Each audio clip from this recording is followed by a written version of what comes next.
हम दोनों ही रह गए हैं। जल्दी चलो वरना देर हो गई तो शाम तक पेट पकड़कर बैठना पड़ेगा। लोटा पार्टी? मैं कुछ समझी नहीं दीदी। अरे हल्का नहीं होने जाना क्या? मुझे तो बहुत जोरों की लगी है। ये ले अपना लोटा पकड़, बाकी बातें रास्ते में कर लेना। मेघा शहर में रहती थी। दीपा की शादी के बाद वो उससे मिलने गांव आई थी, पर वो यहाँ आकर कितनी बड़ी मुसीबत में फंसने जा रही है उसे ये अंदाजा भी नहीं था। मेघा हाथ में लोटा पकड़े दीपा के साथ जंगल की ओर चल पड़ती है। दीपा, ये कौन लड़की है तेरे साथ? चाची, ये मेरी बहन है, शहर में रहती है, कल रात ही गाँव आई है। अच्छा अच्छा ठीक है, इसे समझा दे कि अच्छे से हल्की हो लेगी, नहीं तो शाम तक इसे खाने पीने में परेशानी होगी। अब बहन के घर आई है, यहाँ अच्छे से निपट लेगी तो आराम से बहन के हाथों के पूरी पकवान खा पाएगी। मैं तो यहीं बैठ जाती हूँ, ये जगह साफ है। दीदी, ये सब औरतें खुले में शौच कर रही हैं, ये लोग अपने घरों में शौच क्यों नहीं जाती? गांव के घरों में शौचालय नहीं होता। हम सब गांव की औरतें सुबह शाम लोटा पार्टी के लिए ही जंगल आती हैं। तू मेरे साथ घर चल, मैं तुझे समझाती हूँ। मेघा दीपा के साथ घर आ जाती है। देख दीपा, ये गांव है, यहाँ के लोग इतने पढ़े लिखे और पैसे वाले नहीं हैं जो घरों में शौचालय बना सके, इसलिए हमें भी इनके हिसाब से ही चलना पड़ेगा। दीदी, जीजा जी आपको यहाँ गांव में छोड़कर शहर में रह रहे हैं, वो वहाँ पर नौकरी करते हैं, वो आपकी इस परेशानी को क्यों नहीं समझते? क्यों नहीं आपको यहाँ पर घर में शौचालय बनवा कर दे देते? अरे तू छोड़ इन सब बातों को, और माँ बाबूजी के सामने ये बात बिल्कुल भी मत बोलना। मेघा इस बात से बहुत परेशान हो चुकी थी। अब वो गांव में रह रही थी तो मजबूरी में उसे भी लोटा पार्टी के लिए जाना ही पड़ता था। अचानक जीप में गांव के कुछ लड़के वहां से निकलते हैं। अरे भैया, बड़े सही टाइम पे शहर के लिए निकले, यहाँ तो लोटा पार्टी चल रही है। अरे निपट ली हो या हम मदद करें? अरे ठीक से दिखाई नहीं दे रहा, गाड़ी की लाइट जरा जंगल की ओर कर। सब मुंह ढक लो, ये गुंडे बदमाश जानबूझकर इसी समय यहाँ आते हैं ताकि हम औरतों को शौच करते हुए देख सके। औरतें शौच करते हुए शर्म से सहम जाती हैं। मेघा गुस्से में घर आ जाती है और सोचने लगती है, गांव में घरों में शौचालय नहीं है। मुझे लगता है यहाँ के गरीब परिवार इस विषय में कोई पहल नहीं करेंगे, पर आज जो भी हुआ बहुत गलत था। क्या औरतों की इज्जत इन मर्दों के सामने कुछ नहीं? मुझे इस बारे में बात करनी ही होगी। अगले दिन मेघा दीपा के सास ससुर के सामने घर में शौचालय बनाने की बात करती है। देखो मेघा, तुम हमारी बहू की बहन हो और हमारी मेहमान हो, तो तुम हमारे मामलों में ना ही बोलो तो ज्यादा अच्छा है। मेहमान की तरह आई हो तो मेहमान की तरह ही रहो। पर आज सुबह जो हुआ वो बहुत गलत था, आपने भी तो देखा था। देख लड़की, तो हमारी बहू की बहन है, इसलिए तेरा लिहाज कर रहे हैं। जिस आंगन में तुलसी का वास हो वहाँ पर शौच नहीं किया जाता। आ गई बात समझ में? घर की औरतें शौच के लिए खुले में ही जाएंगी, ये प्रथा नहीं बदलेगी। बहू इसे समझा दो कि ये अपनी मर्यादा में रहे, वरना शहर वापस चली जाए। मेघा कमरे में आकर वापस शहर जाने की तैयारी करने लगती है। तभी उसे किसी औरत के रोने की आवाज आती है। मालिक, मालिक, मेरी बच्ची बहुत बीमार है, उसके पेट का दर्द बहुत बढ़ गया है, इलाज के लिए शहर ले जाना पड़ेगा। डॉक्टर ने 5,000 रुपए का खर्च बताया है, मेरी मदद करो मालिक, मुझे 5,000 रुपए उधार की जरूरत है। तुम सब औरतों से मैंने कितनी बार कहा है, सुबह 5 बजे लड़कियों को बोल दिया करो कि नींद को छोड़कर हल्की होने जंगल में चली जाएं, पर तुम मानती कब हो? अब आ गई ना मुसीबत। तेरी लड़की सुबह ही निपटने जंगल चली जाती तो तेरा ये खर्चा बच जाता। कब तक लौटा पाएगी ये 5,000 रुपए? मालिक आप चिंता मत करो, मैं खेती का काम ज्यादा करके आपके सारे पैसे चुका दूंगी। बड़ी मेहरबानी मालिक। ये सब क्या हो रहा है? गांव की गरीब मजबूर औरतें बिना शौचालय की कितनी परेशानी झेल रही हैं। उस बेचारी लड़की का सिर्फ इतना सा दोष कि उसे शौचालय करने के लिए शौचालय नहीं मिला। इन गरीब औरतों और लड़कियों को इतना दुख झेलना पड़ता है। जब तक सुबह नहीं होगी तब तक रात में अंधेरा नहीं घिरेगा। जब तक रात में अंधेरा नहीं घिरेगा ये शौच के लिए नहीं जा सकती। पर मैं इस दकियानुसी सोच को कैसे बदलूं, मुझे ये समझ नहीं आ रहा। जब तक मैं इस गांव में शौचालय नहीं बनवा दूंगी तब तक मैं इस गांव से नहीं जाऊंगी। मेघा गांव से जाने का विचार अभी छोड़ देती है। वो इसी सोच में थी कि इस गांव में सभी गांव वालों और दीपा के सास ससुर को समझाकर वो गांव में शौचालय बनवा सके। इसलिए मेघा गांव वालों से मिलती है। कैसी बात कर रही हो बेटी, 2 वक्त की रोटी खाने को नसीब नहीं होती है। बड़ी मुश्किल से ये कच्चा कमरा तैयार किया है, अब शौचालय बनवा कर हम पैसा बर्बाद नहीं कर सकते। हमारी बहू बेटियां सुबह निपट आती हैं, जैसे गुजारा चल रहा है चलने दो। बेटी, हम औरतों का जन्म तो परेशानी झेलने के लिए ही हुआ है, और हम गुजारे लायक रोटी कमाने वाले गरीब मजदूर भला शौचालय कहाँ बनवा पाएंगे? यहाँ तो कोई भी शौचालय को लेकर गंभीर सोच नहीं रखता। अब मैं क्या करूं? जीजा जी ने भी फोन पर साफ मना कर दिया है कि वो गांव में अपने पिताजी के मामले में कुछ नहीं बोलते। अगली सुबह गांव की सब औरतें लोटा पार्टी के लिए जंगल जाती है, पर उस दिन मेघा नहीं जाती। वो सो रही थी। तभी दीपा रोती चिल्लाती घर आती है। बाबूजी, माँ जी के पैर पर सांप ने काट लिया, वो जंगल में बेहोश पड़ी हैं। जंगल में अंधेरा था, माँ जी शायद उस सांप को देख नहीं पाई। क्या कौशल्या को सांप ने काट लिया? पर कैसे? जंगल में अंधेरा था, माँ जी शायद उस सांप को देख नहीं पाई। दीपा की सास को गांव के अस्पताल में ले जाते हैं। डॉक्टर जहर उतरने की दवाइयां देता है। कुछ घंटों बाद दीपा की सास को होश आता है। बाबूजी, क्या अब भी आप गांव में शौचालय बनाने के लिए मना करेंगे? आज अगर आंटी जी को कुछ हो जाता तो? कल भगवान न करे दीदी के साथ कुछ गलत हो गया तो? मेघा सही कह रही है, गांव में हर घर में शौचालय होना बहुत जरूरी है। हम गांव की औरतों ने कभी अपनी परेशानी को जाहिर ही नहीं किया, मामूली समझा अपनी सबसे बड़ी जरूरत को। तुम सब चिंता मत करो, हमारे गांव में भी शौचालय होगा, ताकि हर सुबह अंधेरे में गांव की बहू बेटियों को डरकर और सहम कर जंगल ना जाना पड़े। दीपा के ससुर की बात सुनकर मेघा बहुत खुश होती है। गांव में शौचालय बनने से सभी गांव वाले बहुत खुश थे।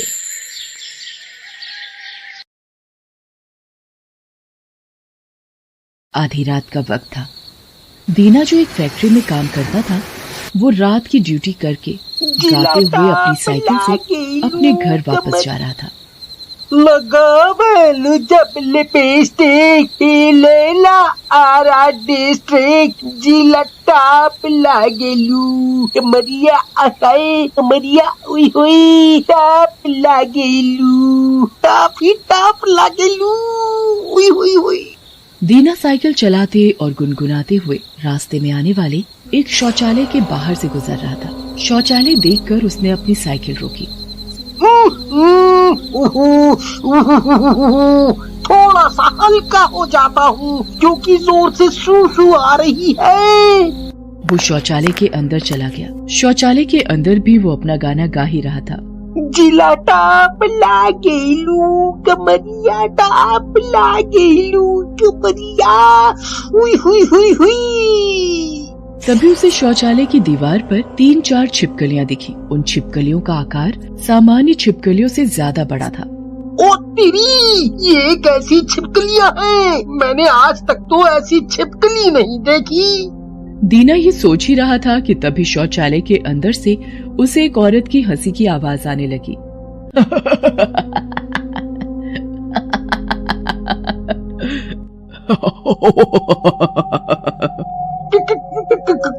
कौन है भाई? अरे कौन है? अरे कौन है? हंसी की आवाज इतनी खतरनाक थी कि दीना डर के मारे कांपने लगता है। तभी दीवार की उन छिपकलियों का रूप बदलने लगता है। दीना देखता है कि 2 छिपकलियां भूत बन गई हैं और एक छिपकली चुड़ैल। चुड़ैल? भूत! अरे भागो, अरे भागो, अरे भागो!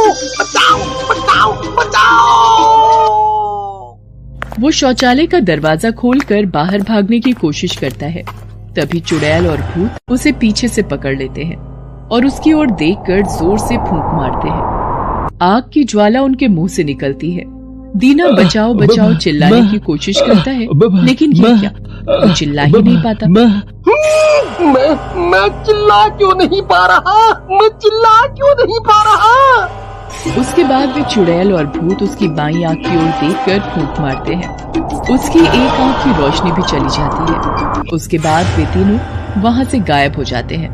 उनके वहाँ से गायब होते ही दीना अपनी साइकिल वहीं छोड़कर अपने घर की ओर भागता है। घर पहुँचने पर उसका उड़ा रंग और उसकी ऐसी हालत देखकर उसकी पत्नी उससे पूछती है, अजी ये क्या हुआ? आप कुछ बोल क्यों नहीं पा रहे हैं? और ये आपकी बाईं आंख को क्या हो गया? लेकिन दीना कुछ नहीं बोल पाया। इस घटना के 3 दिन बाद की बात है। राजू, बबलू और पिंटू एक शादी में भोज खाकर उसी रास्ते से अपनी बाइक से वापस लौट रहे थे। भाई पेट में गुड़गुड़ हो रही है। तेरा हमेशा का यही है, मुफ्त का खाना मिला नहीं कि पेट से बाहर खा लिया। तू तो बड़ा कंट्रोल में खाता है। 10 रसगुल्ले तो मैंने गिने थे जब तू खा रहा था। ये देख, मैं रहा था और गुड़गुड़ तेरे पेट में हो रही है। तभी बबलू के पेट में भी गुड़गुड़ होने लगी। ओए तेरी भाई, अब तो मेरे पेट में भी गुड़गुड़ होने लगी। जोरों से पार्टी आ रही है, कहीं पैंट भी ना हो जाए। वो दोनों अपनी ही बातों में उलझे हुए थे। तभी उनका तीसरा दोस्त पिंटू जोर से चिल्लाते हुए बोला, अबे तुम लोग अपनी बकबक बंद करो। यहाँ लगता है कि पेट में हो ही गया है। छी छी छी छी छी, तूने पेट में ही कर दिया। तभी उन्हें वहाँ वही शौचालय दिखा, जिसे देखकर उन्होंने बाइक रोकी। भाई सही जगह पर तूने बाइक रोकी है। पिंटू भागकर शौचालय में चला गया। इधर उसके दोनों दोस्त, भाई अपना भी पेट में ही ना निकल जाए, इसलिए अच्छा है कि हम झाड़ियों में निकल जाए। वे दोनों भी झाड़ियों में चले गए। उधर पिंटू शौचालय में बैठकर सोच रहा था, आज तो इज्जत का फलूदा बन गया, पेट में ही निकल गई पॉटी, बताओ। तभी उसे दीवार पर उसी तरह 3 छिपकलियां दिखी, जो देखते देखते भूत और चुड़ैल में बदल गई। ये भूत और चुड़ैल कहाँ से आ गए? इन्हें भी पॉटी लगी थी क्या? उसके बाद भूत और चुड़ैल ने उसका भी वही हाल किया जो उन्होंने दीना का किया था। उसकी भी एक आंख की रोशनी और आवाज चली गई। उसके बाद तो हर दूसरे दिन ये घटना उन लोगों के साथ घटने लगी जो भी उस शौचालय में जाता था। पूरे गांव में दहशत का माहौल बन गया था। जिसके भी मुंह से सुनो, वो गांव में हो रही इस घटना को लेकर चिंतित थे। भाई ये क्या हो रहा है हमारे गांव में? ये एक एक कर लोगों की आवाज और उनकी एक आंख की रोशनी क्यों गुम हो रही है? कुछ भी समझ में नहीं आ रहा है भाई। मैं तो इस गांव को छोड़ने की सोच रहा हूँ। अरे गांव छोड़कर कहाँ जाओगे? खेती बाड़ी तो तुम्हारी यही है। कहीं भी चला जाऊंगा भाई, कम से कम आवाज और रोशनी तो रहेगी मेरे पास। लोग धीरे धीरे गांव से जाने लगे। इस बीच कुछ लोगों ने इस घटना के कारण के बारे में जानने की भी कोशिश की, लेकिन सफलता उनके हाथ लगी। उन्हीं लोगों में हरिया और उसकी पत्नी सुनीता भी थे, लेकिन अब उनकी भी हिम्मत जवाब दे रही थी। सुनीता, लगता है हमें भी ये गांव छोड़कर जाना होगा। कहाँ जाएंगे जी हम, और क्या करेंगे? यहाँ कम से कम एक छत तो है, एक छोटा सा खेत है जो एक माँ की तरह हमारा पेट भरती है। इस माँ को छोड़कर हम कैसे चले जाएं? सुनीता, तेरी बात ठीक है, लेकिन ये भी तो देख, जब पूरा गांव ही खाली हो जाएगा तो हम क्या करेंगे यहाँ रहकर? उसी रात की बात है। सुनीता और हरिया शौचालय वाले रास्ते के पास से गुजर रहे थे। तभी उन्हें किसी के बचाओ बचाओ की आवाज सुनाई दी। अजी, ये कैसी आवाज थी? कौन बचाओ बचाओ चिल्ला रहा है? आवाज तो मैंने भी सुनी, लेकिन कोई दिख तो नहीं रहा है। तभी फिर से बचाओ बचाओ की आवाज आई। इस बार उन्होंने देखा कि ये आवाज शौचालय के अंदर से आ रही है। वो भागकर वहाँ पहुँचे। शौचालय का दरवाजा बंद था। वो बाहर से ही चिल्लाने लगे, कौन है अंदर? कौन है भाई? अरे कौन है अंदर? अचानक अंदर से आती आवाज बंद हो गई। भाई क्या हुआ? कौन है अंदर? अरे कौन है अंदर? हरिया और सुनीता दरवाजे को जोर जोर से पीटने लगे, लेकिन दरवाजा नहीं खुला। तब हरिया एक बड़ा सा पत्थर उठा लाया और उसकी मदद से शौचालय के दरवाजे पर मारने लगा। भाई घबराओ मत, हम ये दरवाजा तोड़ रहे हैं। कुछ देर बाद शौचालय का दरवाजा टूट गया। दरवाजा टूटने के बाद उन्होंने जो देखा, उसे देखकर उनकी आंखें फटी की फटी रह गई। शौचालय के अंदर 2 भूत, जिसमें एक बच्चा और एक चुड़ैल थी, वो गांव में ही रहने वाले दीपक का गला दबा रहे थे। चुड़ैल और भूत के मुंह से आग भी निकल रही थी। अरे सुनीता, भाग यहाँ से। नहीं जी, ये भागने का समय नहीं है, मुकाबला करने का है। हम अपने पड़ोसी को इस तरह इनके हाथों में छोड़कर कैसे जा सकते हैं? ये कहकर उसने अपने गले में पहने बजरंग बली का लॉकेट निकाला और उन भूतों और चुड़ैलों की तरफ उसका मुंह कर दिया। भूत और चुड़ैल उस लॉकेट को देखकर गुस्से में चिल्लाने लगे, भाग जा यहाँ से, मत कर ये मत कर। पहले तू इसे छोड़। नहीं छोड़ूंगी मैं इसे। मैं पूरे गांव वालों को गूंगा और काना बना दूंगी। लेकिन क्यों? गांव वालों ने तुम्हारा क्या बिगाड़ा है? गांव वालों ने नहीं, लेकिन गुप्तेश्वर ने बिगाड़ा है। उसने मेरे परिवार को मारकर इसी शौचालय में डाल दिया था। पूरे परिवार को? हाँ, मैं गंगा हूँ और ये मेरे पति दिनेश और ये मेरा बेटा चंद। अरे पर तुम लोग तो गांव छोड़कर चले गए थे ना? गंगा बहुत ही गरीब औरत थी, लेकिन माता सरस्वती का आशीर्वाद उसके ऊपर था। वो बहुत ही अच्छा गाना गाती थी। एक बार शहर में गाने की एक प्रतियोगिता हुई, उसमें उसे प्रथम स्थान मिला। उसके बाद तो उसका नाम फेमस हो गया। उसे कई लोग गाना गाने के लिए आमंत्रित करने लगे। धीरे धीरे उसके परिवार की स्थिति बदलने लगी, लेकिन उसका पड़ोसी गुप्तेश्वर गंगा और उसके परिवार की समृद्धि से जलने लगा। कल तक दाने दाने को मोहताज गंगा और उसका परिवार पक्का मकान बनवा रहा है। सुना है कि वे मेरे पास रखा अपना गिरवी खेत भी छुड़वाने की सोच रहे हैं। लेकिन उन्हें पता नहीं, गुप्तेश्वर लेना जानता है, देना नहीं। गुप्तेश्वर ने उन तीनों को मार दिया। उस समय गुस्सा उसके ऊपर इस कदर हावी था कि उसने गुस्से में उनकी एक एक आंख भी निकाल दी। उसके बाद उनके मृत शरीर को गांव में नए बन रहे शौचालय की जमीन में दफना दिया। जब वो उन्हें शौचालय में दफना रहा था, उस समय शौचालय की दीवार पर 3 छिपकलियां थी। उनकी आत्मा उन्हीं छिपकलियों में प्रवेश कर गई। उन्हें मारकर गुप्तेश्वर ने गांव में ये अफवाह फैला दी कि अरे, उस गंगा और उसके परिवार को बहुत घमंड हो गया था पैसों का। उन्हें अब अपना गांव रास नहीं आता था। उन्हें शहर की चकाचौंध से लगाव हो गया था, इसलिए उन्होंने अपना सब कुछ मुझे बेच दिया और सभी के सभी शहर चले गए। अब वे वहीं करेंगे अपना नाच और गाना। चुड़ैल की बात सुनकर सुनीता और हरिया दंग रह गए। उन्होंने पुलिस को सारी बातें बताई। पुलिस ने गुप्तेश्वर को गिरफ्तार कर लिया। उस पर मुकदमा चला, उसे फांसी की सजा हो गई। उसके बाद गंगा और उसके परिवार की आत्मा मुक्त हो गई।